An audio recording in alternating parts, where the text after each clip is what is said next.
memahami kebangkitan spiritual, lazimnya manusia akan didahului dengan pengalaman Dark Night of the Soul dulu. Dark Night of the Soul adalah kondisi di saat manusia jatuh ke titik terendah dalam hidupnya. Di kondisi ini, manusia seperti terjatuh ke dalam jurang yang sangat dalam dan gelap. Tidak ada siapa-siapa yang bisa menolongnya dan semua masalah seperti datang bertubi-tubi, sehingga ia mengalami tekanan yang sangat besar dan kehilangan gairah hidup. Kecemasan, kepanikan, tekanan, ketakutan, kekhawatiran, kemarahan, kekecewaan, dan kesedihan datang bertumpuk-tumpuk menjadi satu di sini. Masalah juga datang bertubi-tubi, sehingga kehidupan sosial dan kondisi finansial ikut terganggu. Akhirnya, manusia banyak yang kehilangan arah dan kehilangan gairah, serta semangat untuk melanjutkan hidup kembali.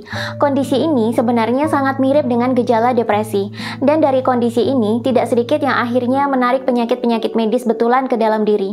Bagaimana selengkapnya? Sebelum lanjut, simak dulu informasi penting berikut ini. Ada beberapa fenomena gaib yang bisa terjadi saat meditasi, seperti melihat aura, bertemu keluarga yang sudah meninggal, mendapatkan wangsit, bertemu leluhur, dan masih banyak lagi. Sebenarnya fenomena ini adalah fenomena otak, dan tidak semua orang yang menekuni meditasi akan mendapatkan fenomena yang sama. Bagi orang yang rasional, kadang fenomena gaib seperti ini tidak terjadi, dan bukan berarti yang bisa mengalami fenomena mistis itu lantas jadi sakti. Tujuan dari meditasi sebenarnya bukanlah untuk menjadi sakti seperti itu. Fenomena gaib hanyalah dampak sampingan dari meditasi dan laku spiritual lainnya. Selain itu, masih banyak rahasia gaib lainnya selama meditasi yang bisa kita ulas secara ilmiah, termasuk definisi kesaktian itu sendiri. Selengkapnya akan kita bahas di online kelas kita di bulan ini dengan tema rahasia fenomena gaib saat meditasi. Kalian juga bisa dapat bonus kelas meditasi dan hipnoterapi untuk healing selama 1 minggu gratis. Jadi pastikan kalian mendaftarkan diri kalian sekarang, karena seatnya sangat terbatas dan belum tentu saya akan buat online kelas dengan tema yang sama seperti ini lagi. Makanya cek deskripsi video untuk pendaftaran dan informasi selengkapnya sekarang juga.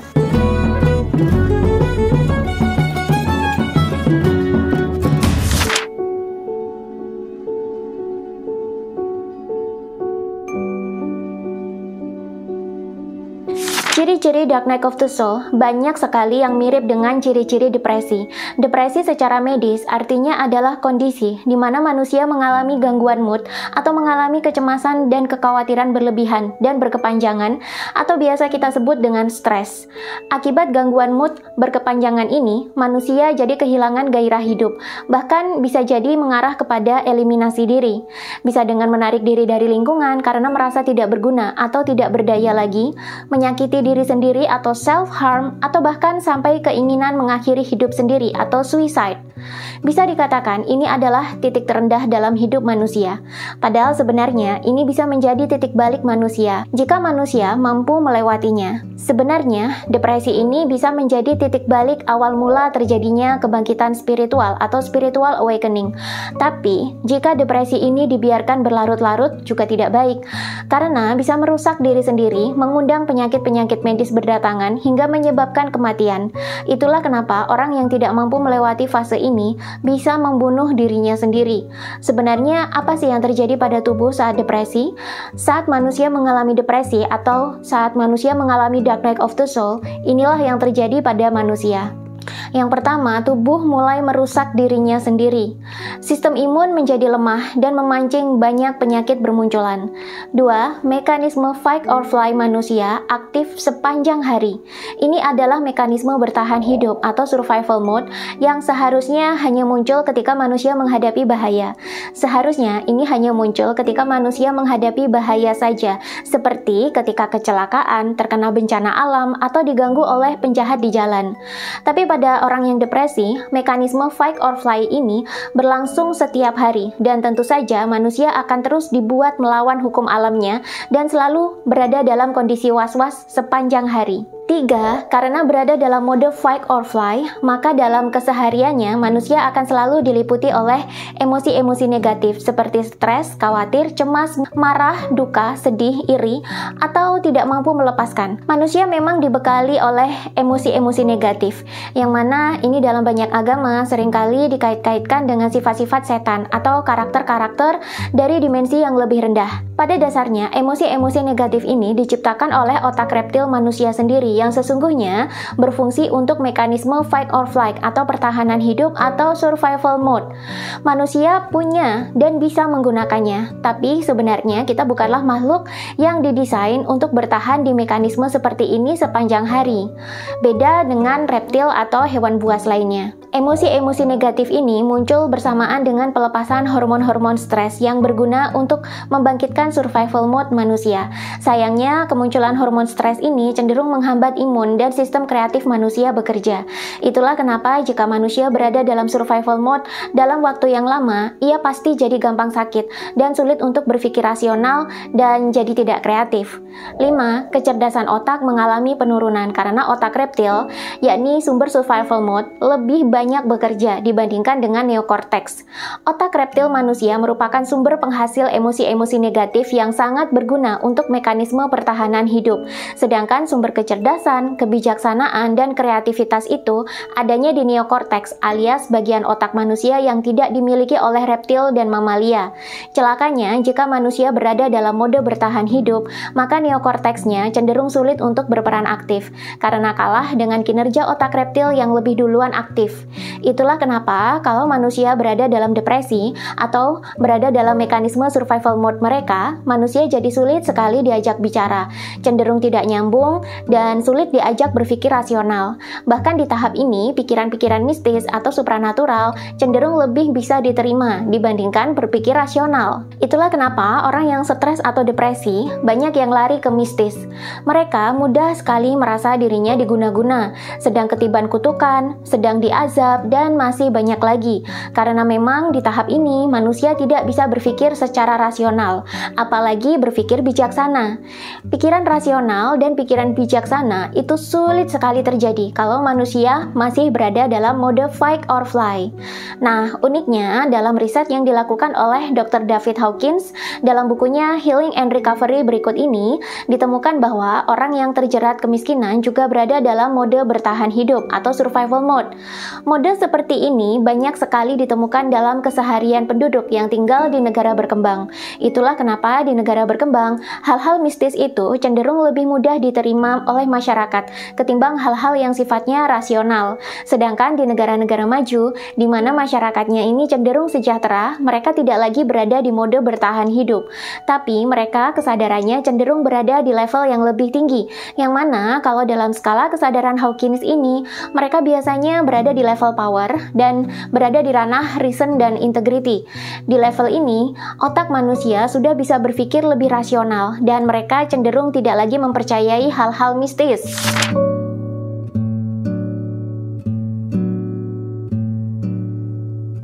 Itu tadi adalah gambaran umum keseharian orang-orang yang mengalami dark night of the soul atau bisa dikatakan sebagai depresi parah. Orang yang mengalami dark night of the soul tidak hanya drop dari segi fisik saja, tapi psikologi mereka pun juga ikutan drop.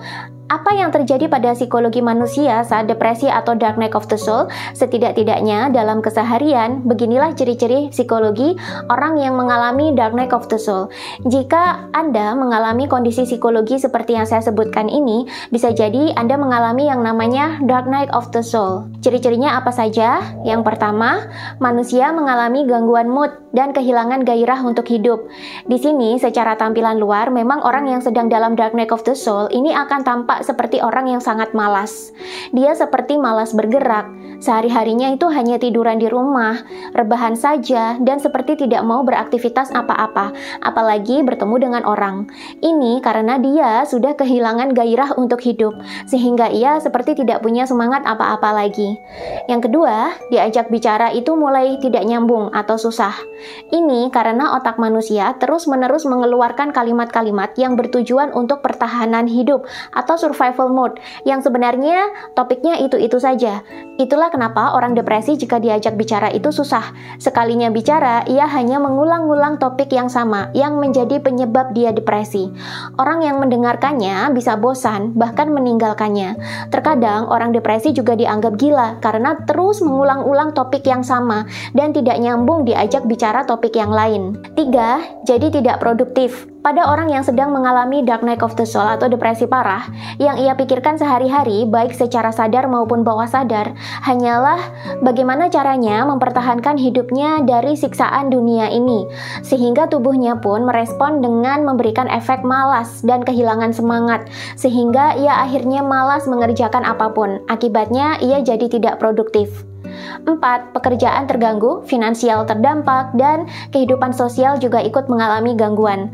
Bahkan semua masalah seperti bertumpuk-tumpuk menjadi satu di dalam kehidupannya, mulai dari masalah pekerjaan, seperti kehilangan pekerjaan atau pekerjaannya terjadi terganggu, mengalami kebangkrutan, mengalami masalah di finansial, dan hubungannya dengan orang lain jadi ikutan terganggu.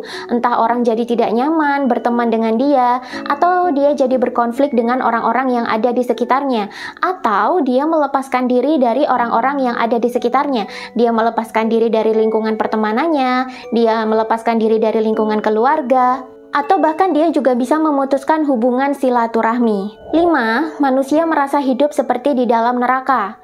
Selama masa dark night of the soul, hidup manusia itu terasa sangat berat, sehingga manusia rasanya seperti hidup di neraka. Bahkan saking kerasnya hidup yang ia rasakan, orang yang mengalami dark night of the soul kadang merasa ia seperti tidak takut dengan neraka di akhirat lagi, karena hidup yang ia alami sekarang sudah benar-benar seperti di neraka. Hidupnya jadi penuh dengan penderitaan, seperti orang yang sedang dibakar di dalam neraka. Tapi ironisnya, ia sendiri tidak bisa keluar dari neraka tersebut. 6. Ia merasakan kesepian yang sangat mendalam. Selama masa dark night of the soul tersebut, manusia seperti jatuh ke jurang terdalam di kehidupan. Jurang ini sangat dalam dan sangat gelap, sehingga ia tidak bisa meminta bantuan siapa-siapa. Kalaupun ada orang yang mendengar teriakan minta tolongnya, orang lain itu tidak sanggup menolong karena masalah yang dialami orang tersebut terlalu besar, sehingga orang yang mengalami fase dark night of the soul menjadi sangat kesepian, dan rasa kesepian ini merupakan penyiksaan dan penderitaan yang sangat besar bagi dirinya. 7. Terkadang ia mulai menderita halusinasi. Ia mulai merasa melihat entitas-entitas gaib.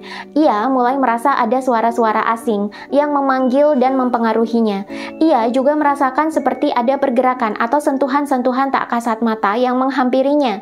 Halusinasi ini bisa terjadi dalam skala kecil ataupun besar. Bahkan kadang halusinasi ini datang disertai dengan perasaan takut yang teramat sangat besar, sehingga kadang orang yang sedang dark night of the soul mengira ia sedang diguna-guna oleh orang yang tidak menyukainya. Nah, itu tadi 6 ciri-ciri psikologis orang yang mengalami dark night of the soul atau malam gelap jiwa. Ini adalah ciri-ciri yang datang dari sisi psikologi atau sisi mental dan kejiwaan manusia. Dan sebenarnya ciri-ciri ini juga bisa muncul karena efek dari tubuh manusia juga yang ikutan depresi. Apa sih yang terjadi pada tubuh manusia ketika manusia mengalami depresi atau dark night of the soul? Kita akan bahas di bab yang ketiga.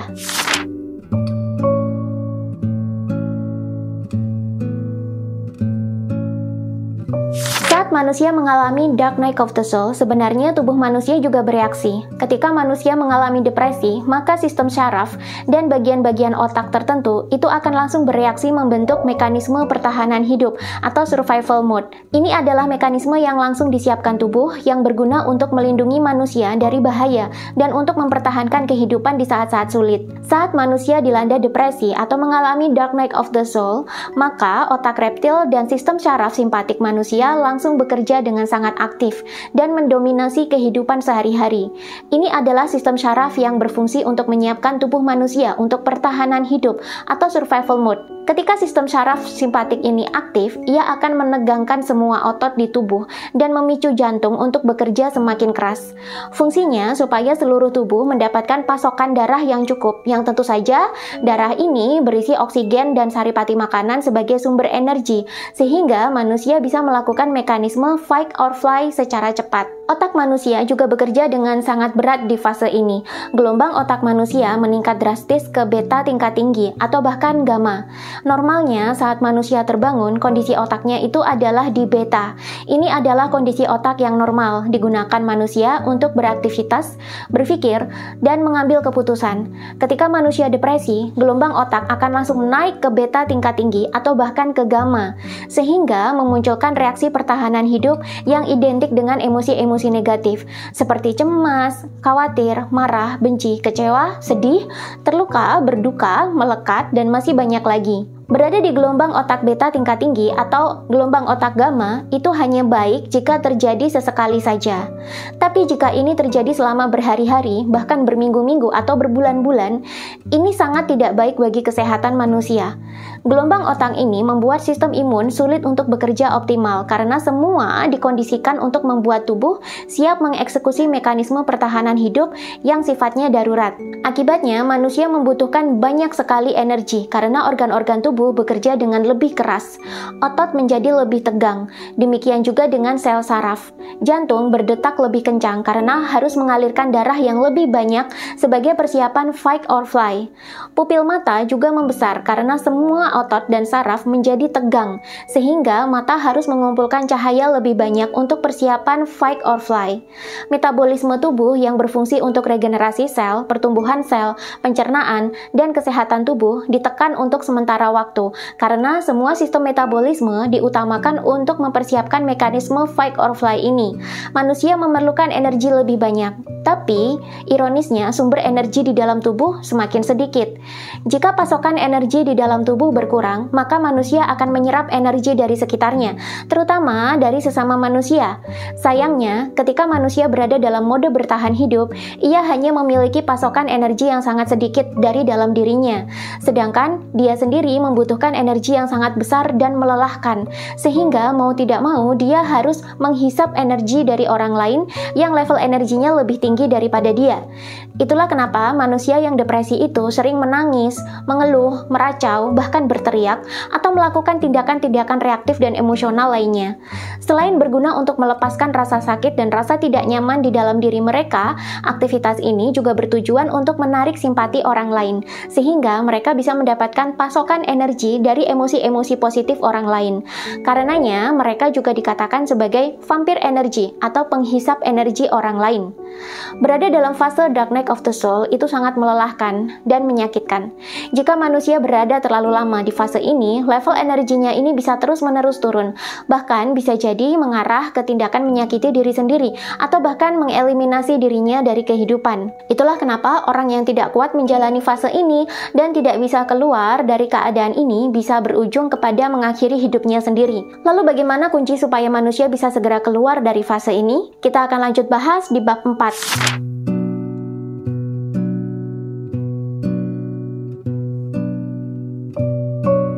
Saat manusia mengalami dark night of the soul, sebenarnya manusia sedang berada dalam kesadaran 3D atau mode bertahan hidup atau survival mode, bahkan berada di kesadaran 3D di level yang paling rendah sekali.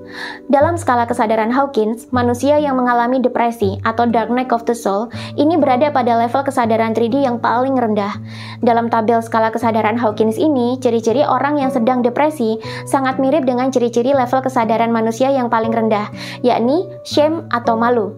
Dan ini adalah level yang paling berbahaya kalau menurut Dr. David Hawkins, karena level ini sangat dekat sekali dengan kematian. Lalu, apa kunci mengakhiri fase dark night of the soul ini? Tidak ada yang bisa dilakukan selain pasrah dan lepaskan. Tidak usah denial dan berkeinginan untuk sembuh dan keluar dari fase tersebut.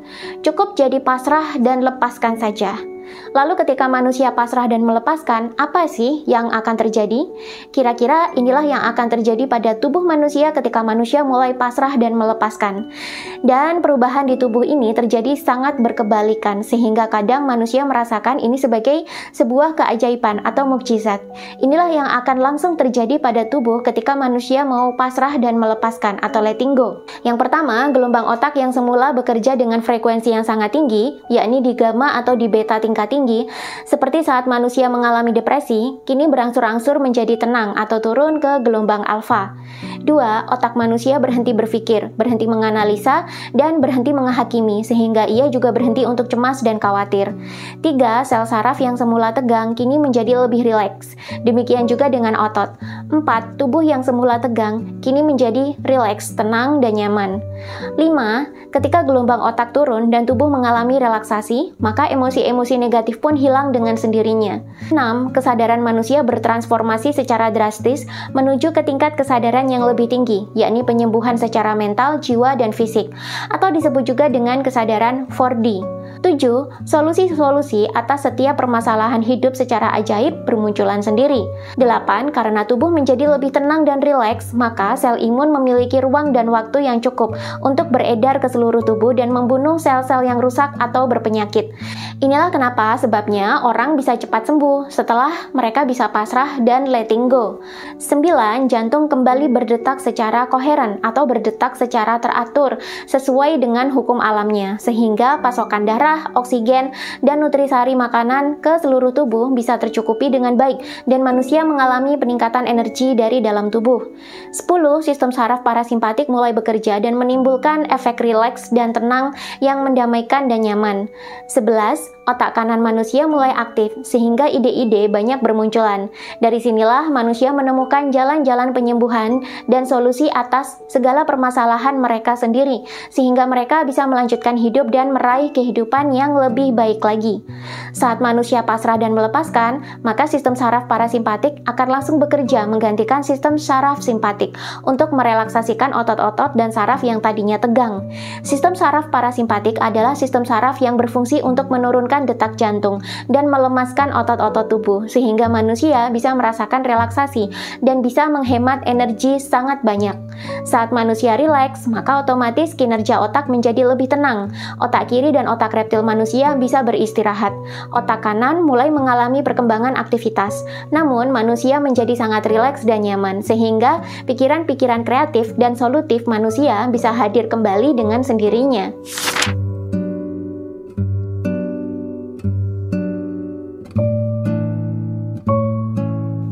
Nah, itulah sebabnya kenapa ketika manusia pasrah dan melepaskan atau letting go, maka solusi-solusi atas semua permasalahan hidup jadi berdatangan sendiri. Orang beragama menyebutnya sebagai mukjizat, tapi secara neuroscience ini adalah mekanisme otak yang natural. Dan kita semua dibekali mekanisme otak yang sama selama kita terlahir sebagai manusia normal. Hanya saja di zaman dulu sebelum neuroscience itu ada, hal-hal seperti ini sering dianggap gaib, ajaib, mukjizat, atau karomah. Sebenarnya, yang membuat manusia menderita selama hidup di dunia ini itu adalah kemelekatan. Semakin manusia tidak mau melepaskan, semakin ia akan menyangkal atau denial terhadap apa yang sedang terjadi. Sebenarnya, yang membuat manusia menderita selama hidup di dunia ini itu adalah kemelekatan. Semakin manusia tidak mau melepaskan, semakin ia akan menyangkal atau denial terhadap apa yang sedang terjadi. Semakin manusia denial, maka tubuh semakin keras bekerja demi mekanisme pertahanan diri atau survival mode. Makin besar survival mode, maka manusia juga semakin melawan hukum alam. Inilah mekanisme kemelekatan. Dan orang yang mengalami Dark Night of the Soul sebenarnya sedang mengalami kemelekatan yang sangat kuat. Semakin besar kemelekatannya, semakin besar penderitaan dan depresi yang mereka alami. Sebenarnya, depresi itu datang karena kita terus-menerus mempertahankan sesuatu, sehingga kita cenderung denial dan ingin melakukan segala cara untuk mempertahankannya. Ada banyak sekali yang menyebabkan manusia bisa jatuh ke dalam depresi. Bisa karena gagal menikah, putus dengan pacar, perceraian, bangkrut, gagal dalam bisnis, menanggung hutang yang sangat banyak, gagal masuk ke universitas yang diidam-idamkan, dan masih banyak lagi. Bagaimana kemelekatan ini bisa membawa manusia jatuh ke dalam depresi? Pada orang yang depresi karena gagal menikah misalnya, biasanya mereka punya kemelekatan yang sangat kuat terhadap bayangan pernikahan itu sendiri. Mungkin ia sangat menginginkan kehidupan pernikahan yang ideal. Mungkin ia sangat menginginkan romantisme pernikahan seperti yang ada dalam drama-drama atau yang ada di sinetron-sinetron. Kemelekatan ini akhirnya termanifestasi dalam keinginan-keinginan yang tidak tercapai tersebut. Ketika keinginan ini tidak tercapai, maka ia akan denial dan berusaha keras. Bagaimanapun caranya, ia harus mewujudkan keinginannya itu terjadi. Tapi karena ini benar-benar tidak terjadi, otaknya terus-menerus melakukan mekanisme pertahanan hidup dalam bentuk cemas, khawatir, sedih, kecewa, ketakutan, dan lain-lain. Sehingga inilah yang menjadikan manusia depresi. Mekanisme kemelekatan yang sama terjadi pada penyebab-penyebab depresi lainnya. Contoh lain pada depresi karena perceraian.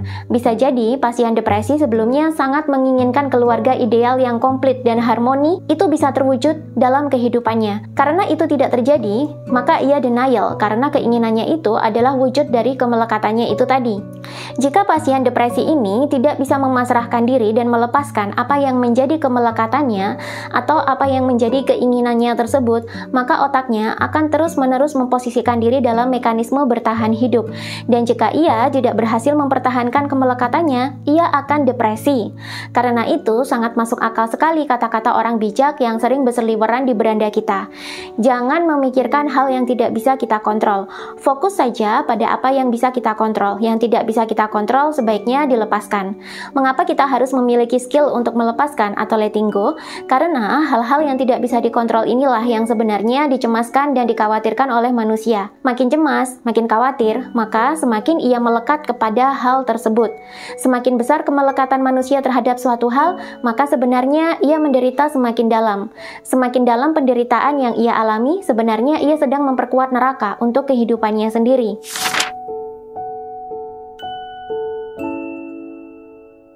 Ada beberapa fenomena gaib yang bisa terjadi saat meditasi, seperti melihat aura, bertemu keluarga yang sudah meninggal, mendapatkan wangsit, bertemu leluhur, dan masih banyak lagi. Sebenarnya fenomena ini adalah fenomena otak, dan tidak semua orang yang menekuni meditasi akan mendapatkan fenomena yang sama.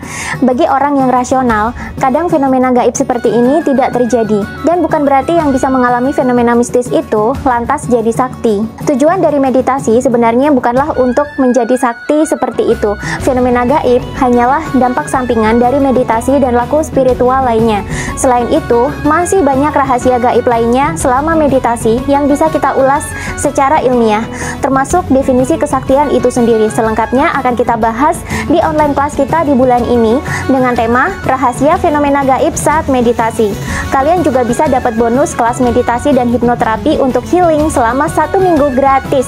Jadi pastikan kalian mendaftarkan diri kalian sekarang, karena seatnya sangat terbatas dan belum tentu saya akan buat online kelas dengan tema yang sama seperti ini lagi. Makanya cek deskripsi video untuk pendaftaran dan informasi selengkapnya sekarang juga.